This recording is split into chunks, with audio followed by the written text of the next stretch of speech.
supaya kita itu saling kenal. Jadi nama saya Hakimah. Namanya siapa? Nama saya Nadia Iza. Oh, Nadia Iza. Jadi mau dipanggil apa? Nadia atau Iza? Nadia Iza. Oh, Nadia. Jadi nanti dari awal sesi konseling sampai akhir saya akan panggil Nadia ya.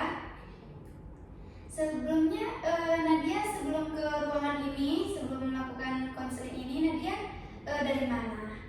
Saya datang dari kos.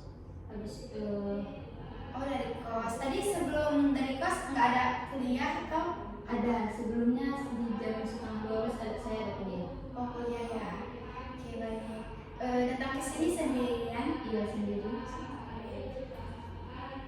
Jadi mau kakak mau tanya dulu. Ini kita panggilnya kakak aja ya, karena kita nggak sebaya gitu kan. Boleh. Boleh. Oke. Jadi kakak mau tanya, ini kuliahnya di mana? Saya kuliah di Universitas Syahkuala. Oh, Syahkuala ya. Jurusan apa? Jurusan Pendidikan Kesejahteraan Keluarga Tata Busana. Oh, tata busana menjahit gitu ya? Iya. Oh, gitu. Udah semester berapa? Kebetulan saya sudah semester 5, Kak. Oh, semester 5. Oke, baik.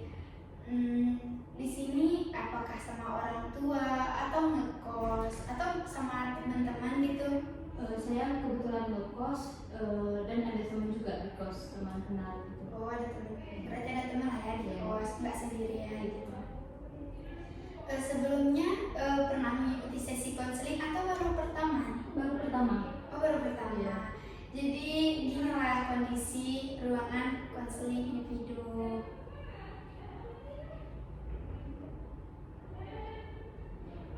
Jadi di sini Nadia, kakak mau tahu cerita Nadia. Mungkin Nadia mau cerita apa? Nadia nggak usah takut. Kalau kakak tuh menceritakan ke orang lain, di sini kan hanya kita berdua. Jadi kakak akan menjaga rahasia Nadia, cerita Nadia. Nadia, kakak harap juga di sini Nadia tuh saling terbuka, mau menceritakan apa yang Nadia ceritakan, cerita kalah tanpa ada rasa tertutup atau takut membongkar ceritanya.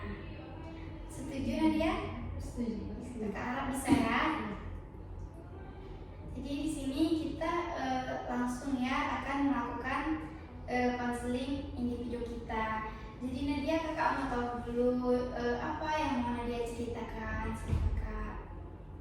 Tentang masalah gitu ya, Kak ya. Iya, suka hati mau itu masalah atau mau apa gitu. Sebenarnya kalau dari kegiatan sehari-hari pas mulai kuliah ini saya itu kurang bisa memanage waktu. Jadi sehari-hari saya berantakan. Kayak misalnya kalau mau ngerjain tugas kuliah juga misalnya saya udah kepikiran nih besok saya mau ngerjain ini, jam segini mau ngerjain ini, siapnya jam segini. Habis itu udah besoknya itu nggak terlaksana. Saya malah ambil HP, scroll TikTok sampai lupa waktu gitu. Oh gitu. Nadia banyak tugas ya dari kampus ya. Iya, Kak. Tapi nggak dikerjakan tugas itu gitu. Ya sering tertunda. Oh, sering tertunda. Jadi sering begadang juga. Kadang saya nggak sampai tidur dan 2 hari gitu. Nadia kuliahnya full dari Senin sampai Sabtu atau hari apa aja? Dari hari Senin sampai dengan Jumat. Jumat. Itu memang dari pagi sampai sore. Enggak juga, terkadang dari pagi sampai siang aja. Oh, sampai siang Ya, aja. siang aja. Di situ memang tugasnya tuh dikerjakannya kayak mana? Tugasnya tuh bentuknya bentuk apa? Ada yang praktek, kami kan tata busana jadi harus menjahit kan. Jadi kebetulan saya juga belum ada basic menjahit. Jadi saya baru belajar menjahit itu dari semenjak kuliah. Jadi kalau saya menjahit itu banyak kali salahnya. Terkadang salah potong kain, jadi harus beli kain ulang.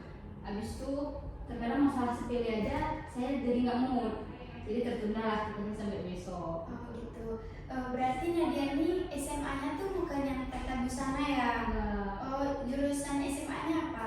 Saya SMA ambil IPA. Oh, IPA. Sangat bertolak belakang ya sama tata busana, apalagi nggak ada basic atau awal gitu. Iya. Oh, di situ Nadia merasa kesusahan ya, Iya. karena nggak ada ininya, Basicnya. basicnya. Kemudian itu setelah itu apa yang Nadia bisa lakukan? Kan ini nggak ada Dasar. basic ya, ya nggak ada dasarnya. Apa yang Nadia lakukan? Karena kalau itu saya nanya teman kan, ada teman saya emang dia jurusan dari SMK, dia ambil tata busana, jadi dia udah ambil orderan orang juga, udah mulai jadi baju orang. Jadi saya nanya dia, terkadang saya nengok juga apa namanya video-video YouTube, tutorial di YouTube gitu. Oh, tapi Nadia, kakak rasa udah mulai berusaha karena dari nggak bisa tadi kan, tapi Nadia bisa nih untuk mencari ilmu-ilmu yang Nadia bisa kerjakan untuk tata busana tuh. Jadi bajunya udah banyak nih yang siap atau masih berapa gitu? Alhamdulillah udah ada ambil orderan juga karena sekalian memenuhi tugas kuliah juga, jadi udah ada ambil 5 orderan baju dari orang. Oh, bagus sekali ya, udah 5. Padahal belum ada dasar ya, Nadia bisa. Keren sekali Nadia. Tadi kan Nadia juga udah bilang nih kan ke kakak kalau seandainya tuh Nadia nggak bisa membagi waktu karena sering nonton TikTok, abis itu lalai sama kerjaannya itu. Terus Nadia nanti dekat mau kumpul tugasnya kayak mana? Kan tugasnya belum selesai tuh. Nah itu dia, kalau udah mepet waktu, nah dia biasanya nggak tidur malam tuh untuk menyelesaikan tugas tuh. Tapi terkadang nggak sampai pagi juga, terkadang sampai jam 4 subuh, jam 5 subuh, itu ada tidur sejam 2 jam gitu. Tapi itu merusak kesehatan Nadia ya, karena tidurnya terlalu sedikit gitu. Terus dari situ kan Nadia katanya deadline ya, dekat deadline baru menyelesaikan tugas itu gitu kan. Itu Nadia puas nggak, merasa puas nggak sama hasil yang Nadia kerjakan? Sejauh ini Nadia merasa bersyukur aja dan ada puasnya juga karena Nadia merasa udah berusaha semaksimal mungkin. Tapi kalau dari kakak kan, saran dari kakak tuh Nadia tuh nggak bisa untuk melakukan kegiatan sebelum deadline gitu kan, dari dekat deadline, karena kayak tadi Nadia bilang bisa 2 jam aja tidurnya, habis itu ngerjain lagi. Nadia bisa mengatur waktu Nadia, kayak pagi nih kita mengatur waktunya dalam sehari dulu ya yang kakak berikan. Kayak pagi itu Nadia bisa buat jam sekian ngapain ya, hari Senin pagi itu kuliahnya jam berapa, jadi sebelum itu Nadia bisa istirahat bentar, habis itu belajar bentar baru ke kampus. Habis itu nanti waktu udah ada renggang waktunya Nadia bisa mengerjakan tugasnya di sela-sela itu. Nggak boleh lagi kayak gitu Nadia, nanti Nadia kena penyakit atau apa gitu ya. Jadi kan itu tadi udah kakak berikan bagaimana mengatur waktu Nadia dalam sehari. Jadi untuk mengatur waktu selanjutnya Nadia itu bisa mungkin hari Senin masuk kuliahnya jam berapa aja? Hari Senin itu di jam 11:30 sampai dengan 1:30 Kak. 1:30, berarti dari 1:30 sampai sore nggak ada lagi? Nggak ada lagi. Nah di situ Nadia bisa ngerjain tugas yang belum selesai. Jadi malamnya bisa tidur dengan nyenyak, dengan lama gitu kan, bisa sambil scroll TikTok juga. Nadia bisa membagi waktunya, siang itu mengerjakan tugas, malamnya sebelum tidur bisa scroll TikTok. Jangan siang scroll TikTok, malam scroll TikTok, jadi Nadia sampai lupa waktu. Kemudian Nadia bisa juga mengatur waktunya per minggu. Itu kakak kembalikan lagi ke Nadia. Nadia maunya mengatur waktunya kayak mana. Terus Nadia juga bisa nih tugas-tugas yang belum selesai itu Nadia catat, kemudian Nadia tempel di dinding. Nadia tulis di situ, oh tugas ini belum selesai, tugas hari Selasa apa, Rabu apa gitu. Jadi di situ Nadia bisa membuat schedule waktu Nadia sendiri. Kayak mana Nadia? Nadia bersedia nggak membuat kayak gitu? Bersedia Kak. Jadi ya kenapa Nadia? Saya pernah juga gitu. Maksudnya saya bergantung sama otak kan. Jadi saya berpikir tuh nggak usah buat schedule tulis kayak itu, nggak usah, cukup diingat aja, mesti ingat gitu. Sampai terkadang saya pusing sendiri yang mana dulu yang saya kerjain saking banyaknya ya gitu. Iya, tapi kayak Nadia bilang pusing lah ada schedule kayak gitu selalu buat gitu kan. Tapi dengan keadaan itu juga pasti Nadia akan lebih pusing kan pastinya. Ini tugas apa ya yang belum selesai, perasaan banyak kali tugas yang belum selesai padahal entah itu masih 3 atau 4 aja yang belum selesai gitu kan. Tapi saran dari kakak Nadia tuh membuat schedule waktu kayak gitu supaya ingat tugas-tugasnya biar gak lalai lagi gitu. Baik. Terus kan kayak Nadia bilang tadi capek kali lah kak gitu kan. Untuk mengatur waktu tuh nulis waktu gitu. Nah di situ Nadia harus tahu perilaku Nadia tuh kayak ini baik padahal ini pelajaran yang baik untuk aku sendiri biar istirahatnya cukup, terus untuk mengerjakan tugasnya juga cukup gitu. Nadia masih mau nggak melakukan itu atau memang terus dengan pikiran yang nggak usah lah kerjain itu gitu? Mau Ya. karena pusing juga sebenarnya, nggak bisa kontrol diri dia kan. Iya. Terus ini kalau Nadia pusing ngerjain tugas tuh, Nadia mau tanya kawan kan atau kawannya nih nggak mau kayak gitu? Alhamdulillah kawan saya responnya baik. Responnya Saya baik. tanya bantuin lah buat ini, mereka mau bantuin. Oh gitu, bersyukur ya punya kawan kayak gitu. Iya. Karena sebagian juga nggak mau kan kawan yang bagi gitu. Nadia nih jahitnya di kampus atau di kos? Terkadang saya jahitnya di kos. Kalau nggak siap di kos itu saya bawa ke kampus. Oh dibawa ke kampus gitu ya. Mesin jahitnya memang ada di kos gitu ya? Ada. Gitu. Jadi Nadia mungkin ada hal yang di kampus itu yang memang nggak senang sama Nadia atau itu keberatan atau capek gitu? Ada? Ada sebenarnya.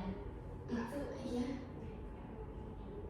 Atau ada mata kuliah yang memang susah kali yang memang Nadia itu nggak bisa? Awalnya selama kuliah ini ya kak, saya itu udah nggak suka lagi mata kuliah yang ada teori-teori gitu sebetulnya. Ya yang kayak saya lebih baik itu praktek, karena kalau ada kan mata kuliah, karena saya jurusan mata kuliah jadi FKIP, jadi ada mata kuliah yang kayak mikro, pokoknya harus mengajar gitu. Saya kurang suka. Misalnya kalau mengajar, saya nggak bisa ngajar misalnya. Oh jadi Nadia ini kayak pelajaran mikro kayak itu kan praktik kan. Tadi Nadia bilang nggak suka teori kan. Terus itu kan teori kita belajar di ruangan ya. Praktik juga sebenarnya di ruangan juga bisa, di lapangan bisa. Tapi Nadia nggak suka dalam mengajar kayak itu ya. Karena mungkin karena nggak percaya diri ya.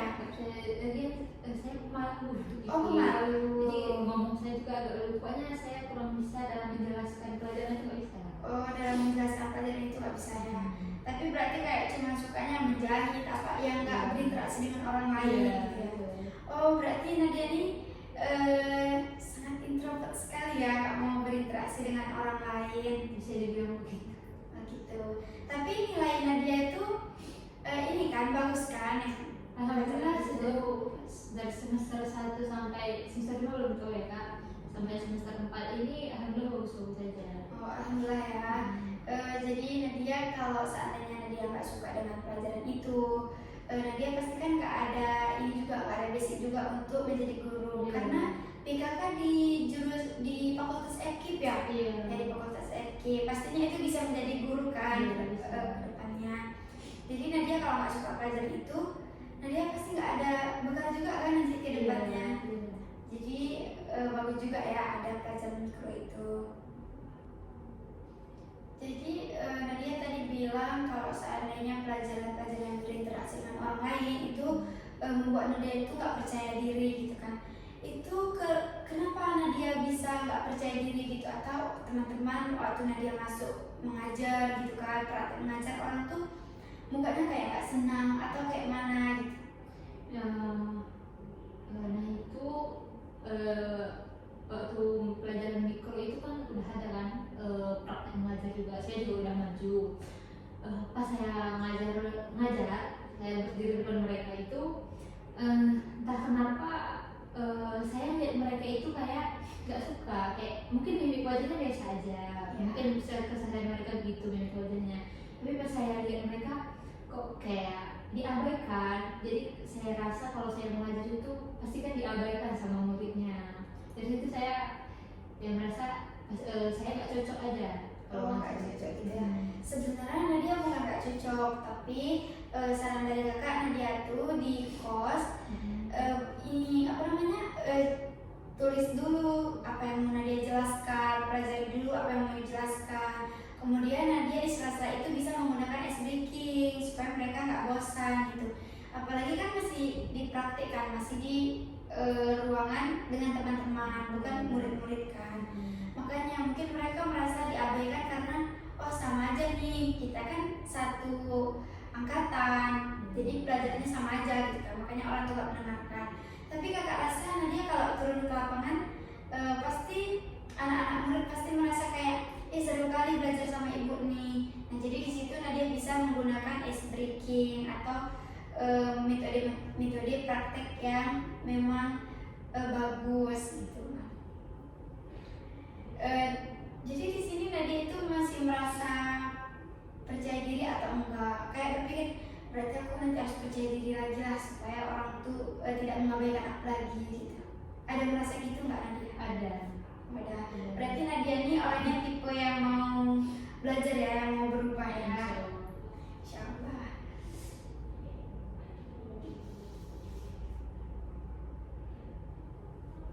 Jadi dari tadi kan kakak sudah menanyakan, Nadia juga sudah cerita kepada kakak apa yang Nadia rasakan, apakah sudah sedikit lega atau Nadia ini masih merasa kayak nggak bisa lah, tadi udah melakukan sesi konseling individual tapi belum ada hal yang apa ya maksudnya yang Nadia tuh bisa merubah perilaku dia gitu. Jadi perasaan saya selama, karena saya bercerita juga ke kakak, jadi itu yang udah saya pendam selama ini, tidak bisa cerita ke orang lain. Alhamdulillah dan merasa lega, lega sedikit karena udah berbagi cerita, jadi gak terlalu kepikiran lagi. Dan insya Allah saya akan berubah. Oh Nadia mau berubah ya. Jadi selama ini Nadia introvert nih kan dari Nadia bilang. Jadi Nadia nggak mau cerita ke orang lainnya atau cuma di sesi konseling ini Nadia mau cerita? Saya kalau mau saya mau cerita ke orang lain, tapi lihat orangnya juga, terkadang nggak sembarangan orang. Mungkin sama orang terdekat, sama kawan-kawan terdekat saya aja saya cerita, tapi jarang juga. Oh jarang juga ya. Jadi kakak harap Nadia sudah cerita tadi kan, Nadia udah percaya nih kan sama kakak. Kalau kakak tuh nggak memberitahukan cerita Nadia di sini, nggak menceritakan ke teman-teman Nadia, menceritakan ke orang lain. Jadi kalau seandainya Nadia masih berpikir aku belum lega lah, ingin cerita lagi, jadi bisa kita lakukan sesi konseling individual selanjutnya. Mungkin Nadia mau melanjutkan sesi konseling individual atau enggak? Atau udahlah sampai sini aja? Mau Kak, mau. Oh mau. Mungkin ada cerita yang ingin diceritakan lagi ya nantinya. Jadi mungkin tadi kan Nadia juga udah cerita juga kan, mungkin Nadia juga udah menyepakati kalau kita akan melakukan konseling individual selanjutnya. Mungkin ada yang diceritakan lagi. Jadi mungkin sesi konseling kita akan berakhir, nanti kita akan buat pertemuan selanjutnya. Cocok Nadia? Cocok Kak. Setuju kan? Setuju. Oke baik. Jadi Nadia cukup sekian ya sesi konseling kita. Terima kasih Nadia udah mau berbagi cerita. Kakak sangat senang Nadia mau bertemu dengan kakak, mau bercerita dengan kakak di sini. Kasih ya Nadia. Sama-sama Kak. Nadia abis ini mau kemana? Langsung pulang? Iya, saya langsung Oh pulang. langsung pulang ya. Mungkin ada kegiatan lainnya. Oke baik. Oke mari kakak antar.